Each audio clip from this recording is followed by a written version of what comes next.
Hello and welcome to Hot Topic. I'm Hugh Riches. In this another election special, I'm joined by the candidates for Hull, West and Hessle. They are Claire Thomas for the Liberal Democrats, Paul Salvage for UKIP, Angela Needham for the Green Party and Mike Whitehead for the Conservatives. The sitting Member of Parliament for Labour, Alan Johnson, couldn't be here today, not because he's busy appearing on another television station that's bigger, though not better, but because he had a prior engagement. He sends his apologies. Thank you all very much for coming. I want to put the first question, Mike, to you as the Conservative representative. A Conservative government, even in coalition, has been disastrous for Hull, hasn't it? Well, I think quite the opposite. Considering we had the Deputy Prime Minister, Home Secretary for the Labour government for, was it 13 years up until 1997, what did Hull get under them? And now, in the last 5 years... Referring to Alan Johnson and John Prescott there. Indeed, indeed. Who can forget them? Oh. And... well, they're not here, but we can't forget them. Since the election 2010, Hull has really started to buzz. We've got obviously the Greenport Hull, Siemens coming to the city and the associated infrastructure that's going to come with that.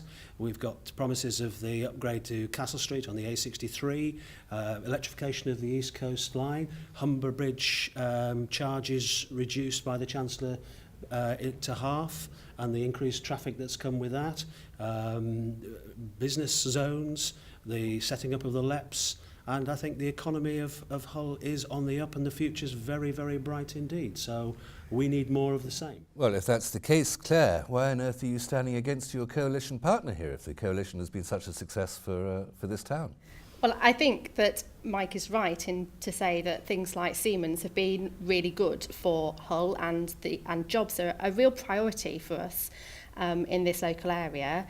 But there are lots of things that I also disagree with the Conservatives about. And for example, I know that the Conservatives wanted to bring in privatised schools. Now, I absolutely would never agree with privatising schools. It's something the Lib Dems stopped. The Conservatives wanted to bring in regional pay. So if you worked in the public sector, you'd be paid less if you lived in Hull or in Hessle than you would be if you lived in London. But you'd be paid more if you lived in London, where everything costs very much more, especially housing. It's not a good deal for people in Hull, is it? So well, it is, because everything costs very much less in Hull, including I'm not making any particular point, but no. But the idea. So we one of the things that is difficult for us in Hull is attracting good people, good doctors, good nurses. We need to do things to attract those people to Hull. Giving them less pay is not the thing you do to attract good doctors and nurses to come and work in Hull's hospitals.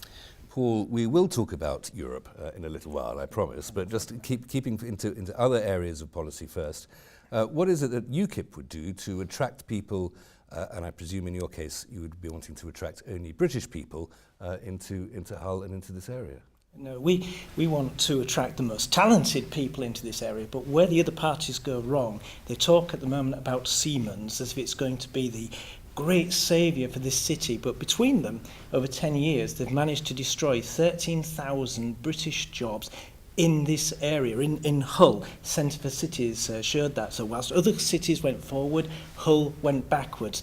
What UKIP believes in is investing in the individuals to bring out the best in their skills. Hull has got a terrible record for skills, for education. It's no problem with the people. It's just simply there hasn't been the investment, there hasn't been the encouragement, and so we've fallen steadily behind. That's just unfair, because there have been 30,000 more apprenticeships since 2010 in this area. The investment in skills and in apprenticeships over the last few years has been absolutely significant and really, really important and good for our local area. So many more people have had There's a lot of people always try and talk down this city, and I wouldn't be so negative as you. This city is a great place to live. Well, I was born here. I think it's got a bright future, and we've got to talk it up. I think we all know that, but Paul, can I just get that, your point there, that over the last 10 years, that report you mentioned suggested that Hull has declined very badly in the last 10 years. Are you suggesting that's because of the government of both colours in the last 10 years, or might it not just be despite of the actions of those governments? No, it's because between them they managed to destroy the foundation of Hull's economy, starting off with the fishing industry, with shipbuilding, and steadily they've starved it of investment whilst they've channeled investment down to, say, the southeast and the areas like Bristol, which had procurement departments put in them. Hull has just been neglected. As Mike, actually, I'd agree with you on this one, Mike. We've had in Hull 3 MPs, 2 of them have been cabinet ministers, 1 of them's been a deputy prime minister. What have we got to show for it? All that's happened is you've swapped one party which had a policy with 2 others working together which have got near enough identical policies, and the damage is still done to Hull. Angela, your party's policies are very different to the others' parties. How would you punish Bristol and reward Hull? I don't believe in punishing A in order to reward B. That's totally against our core values. We should to try to work cooperatively and beneficially and help one another, not push each other down. I'm an incomer to Hull, and I would like to say, yes, Hull is buzzing. But that's thanks to the vibrancy of the welcoming, lovely people of Hull. And how would a Green Party Member of Parliament enhance that buzz that you have in this city? Well, we are an anti-austerity party. We don't believe that austerity is the way to put things right. In fact, what it does is make things worse, because we have seen care for people taken away. We've seen provision for mental health for children where they need in-house help completely leaving Hull. This doesn't help the overall economy, it hinders it, because it simply pushes the problem somewhere else. We like to look at the totality. So we would reverse austerity, we would create more jobs, we need to make more homes, we need to build more homes. How forgive me just again, one point, how would you reverse austerity? I mean, I'd like to reverse austerity as well, but I don't know how. Well, you might notice, for instance, that the rich get richer even as the poor get poorer. So it isn't that the funds aren't there. We're one of the richest countries in the world. We need to bring in a fairer tax system that taxes the most wealthy. We need to do something urgently about tax dodging. This has been something that a lot of people have highlighted recently. But one of the problems is that we cannot do this only within Britain, which is where our position in Europe is important. One of our MPs, Molly Scott-Cato, has today been one of the people appointed to a new committee which will be looking at the whole issue of tax evasion and tax dodging at the European level. Well, we need to make changes. This is going to bring in billions of pounds. We'll come back to Europe. I note there that you say that you think that Britain should stay in Europe in order to do that. We'll come back. I'm not sure that's necessarily the position of your party. We're open to improving the situation, and we're open to a referendum, of course. But we do need to make sure that people see both the benefits and the negatives, and what doesn't need changing. Just to come back to the economy, Mike, your party wishes to continue austerity. Why? Well, it doesn't wish to do it. I think we just believe that it's something that we need to get control of the expenditure. The economy is improving, and as the cycle goes on, the economic cycle, I think hopefully that will cause us to be able to get out of having as much austerity as we've had to do. But it's worked that we've had to take these measures to control our expenditure, and we've reduced the deficit, and the economy of the country and the economy locally is improving. I haven't reduced the deficit. You borrow, you still carry on borrowing more and more, Mike. The debt is still going up. You're borrowing more and more each year. You're just playing around with words. The country is in debt, and you've added to it, and despite the fact that you've kicked the poorest. And if you only invested in those people, all they want is a chance, then maybe Hull would have been transformed years ago. You've accused us of causing austerity and also increasing the debt. I mean, you can't have you can't have the same problems at the time. The debt higher But it or seems lower? that we can. The debt is higher. Fine. The debt is higher. But it's a lot less than it would have been had we not taken the measures that we have. And it's a lot higher than it would have been and than it needs to be if we ask questions, some very crucial economics questions, which we can't go into here, Claire, about to whom we owe the debt, Angela, and if we took the money off the rich instead of giving more to the rich. very quickly, Claire, it's your man, Danny Alexander, Chief Secretary of the Treasury. Has he been kicking the poor? No, I think that if the Conservatives had been in government on their own, I think it's very clear that the rich would have had tax breaks and the poor would be paying more. However, it was on the front of the Lib Dem manifesto was that we would increase the personal tax allowance so that people on ordinary incomes would pay less tax. That has happened, and that was because the Lib Dems have been in government. If the Tories were on their own, it would be the rich getting those tax breaks, not people on What about the people. students, Claire? Didn't your party make promises to the students? No increase in tuition fees. Then you went and tripled them. And then your man, Danny Alexander, is busy trying to flog off £46 billion of student debt to raise 10 billion. So he's not helped the students and he's not helped the taxpayer, and he's going to leave us 30 odd billion overspent on that. And the plan is for more of it. How is that helping the poor? I mean, Go on, Claire. well, on student tuition fees, I personally wouldn't have voted to increase student tuition fees. I think the Lib Dems generally have said that was the wrong thing and they've apologised for it. But I think what is really important on that issue, though, is that a student who has been to university under the new system will now be paying Is less in back debt. per month than they would have under the old We'll system. have to stop there, I'm afraid. Please return after this short break when I'll continue to be talking to the parliamentary candidates for Hull, West and Hessel.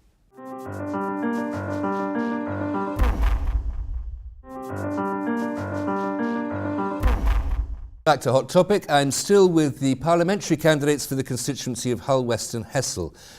Angela, for the Green Party, the local economy seems to be depending for its salvation on the renewable energy sector and the investment that goes with that.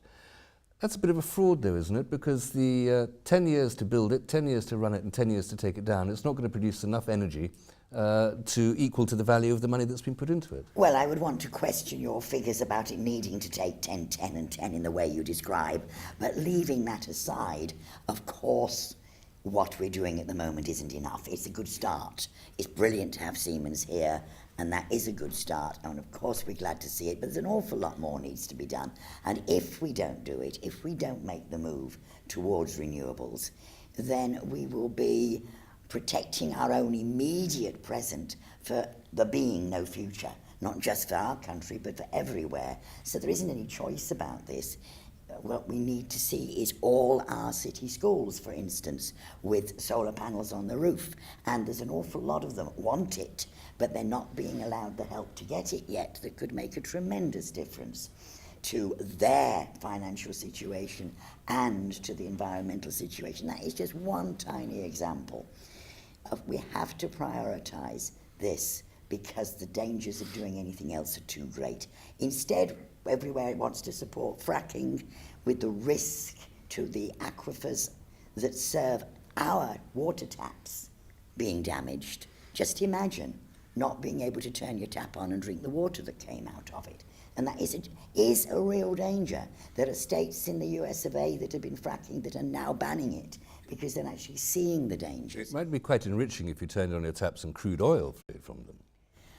Well, you know, it's interesting. I cannot live without water. So that's a very interesting example. The economy I can't live can- without oil, though. That's the point of The fracking. economy cannot at the moment live without oil because we've wasted an awful lot of time and a lot of money as well in not making the changeovers that we need to make. Other countries are doing very much better than us, Germany for instance, in moving towards a sustainable system. The oil will run out in the end, whatever we do.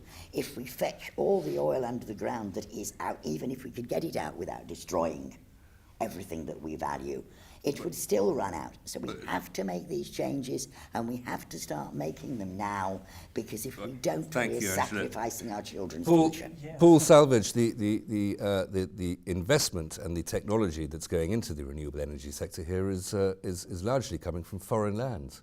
Chuck them out? Well, the investment that is going into this renewable sector, the money, the rewards are going to foreign companies. That's true. But the £18,000 million every year that's paying for it is coming from our bills. It's a levy, and it just gets put on our bills. And overall, over the life cycle of this renewable strategy, it's going to come to £750 billion. That's a lot of money to pay for electricity. Now, in the case of Siemens, it's coming here, and we think it's coming because of UKIP's position. UKIP was looking for better energy solutions, cheaper energy solutions, which would have created jobs because you've had more efficient manufacturing. However, the jobs, what Siemens knew was that, and the government knew, is that if they spent this money and 9 out of 10 pounds continued to be spent overseas, then people in this area would not be happy at seeing lorries laden with foreign-created turbines coming in. So that's why they're doing it, because UKIP made the decision. 2 points here. The first point is that renewable energy is adding green taxes effectively to our bills, and so it is a bad thing.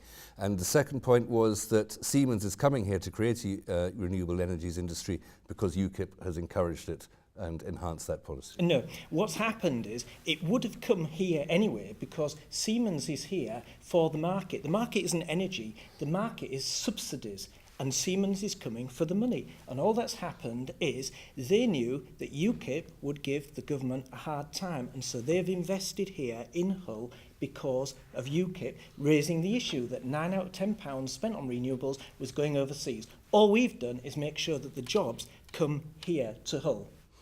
Claire.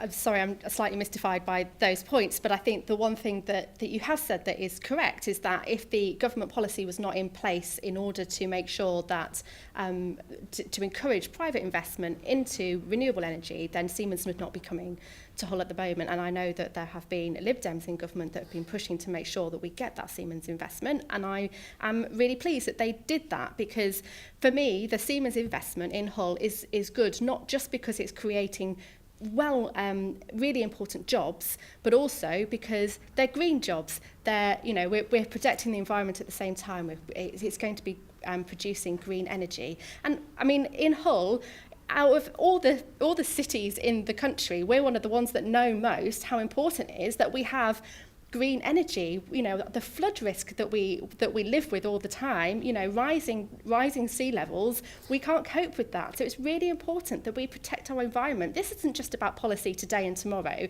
This is about protecting the environment for our children, our grandchildren, for the future generations. It's important for the environment as well as important for the jobs that it creates now. Sorry to cut in there, but will your party, in fact, will the other parties guarantee that the jobs created in this area will go to people in the Hull and Humber area? Siemens, again, is going to recruit within a 40... Paul, how could any party in government guarantee that jobs go to people of a particular nationality in a free market? Not nationality. Or of a particular region, a particular locality in a free market where employers are free to choose the best person by merit for the job that they want? In the same way... How can the politics, and thus the state, make that guarantee? What I'd like to say is the important thing is green energy and a balanced energy policy for the country is very important. But it's also important that we look at the economy of Hull, not just in terms of the green economy and renewables. We've got some very good businesses here already who've been here for years, and we need to be encouraging them at the same time. I have a track record as on a member of East Riding Council's planning team of voting for matters which are important in terms of our environment. I haven't actually voted for a turbine, I don't think, on land, and I never probably will. But I have a great deal of support for turbines out in the North Sea. I think that's something we should invest in, and obviously that is good for the local economy. I certainly haven't supported the idea of drilling through Hull's aquifer for oil and gas, and I never will either. I never will want to see that happen either, without prejudging. Obviously, I look at the case at the time. But so I think it's important that we do have a balanced energy economy, but that we also talk about the existing jobs in the area and making the environment for them important so they can grow. Angela, are you reassured by what you've heard from the Conservative candidate? Well, I'm surprised by what I've heard from the Conservative candidate because he appears to be suggesting that he has some doubts, at least, about fracking. I've actually practiced what I preach. Which as is your great colleague to will hear, know. and which I can only respect. But the fact remains that the Conservative policy is clearly for increased fracking, that David Cameron has actually said, and he actually gives subsidies to local authorities that agreed to fracking, that there was a move until very recently to protect land that had special interests, ANOBs, SSIs and all around national parks from being fracked under. This rule has now been reversed and they're now going to be able to do it. Angela, you forgive me for interrupting, but we've talked about the environment. Must talk about Europe a little bit. Could I answer the other question that you asked me first? On the job Very guarantees. swiftly, Paul. Very swiftly. If you want to which talk is about Europe. that the government took away the restrictions on state aid so that it could aid the renewable sector. So why can't it take away the same restrictions so that we can have jobs in Hull? I'll come straight back to you, Paul. Why is it that people in industry and commerce and business want this country to stay in Europe and you don't? Not at all. What the majority, if you look at the business of Britain, they've conducted polls and they say what business wants is a referendum on the issue to decide the issue. Lots of businesses come out and are quite happy to work outside of Europe. Europe is a political union. It's not about a free trade. It's about political issues. So my view is that what the Conservatives and UKIP are doing at the moment are putting jobs at risk because there's so much insecurity about knowing whether we're going to be in or out of Europe that it means that people worry about investment. And we want businesses to invest in Hull and in our region to create jobs for local people. It's very clear that Siemens would not be investing in Hull at the moment if we were not in Europe. And they have said that publicly.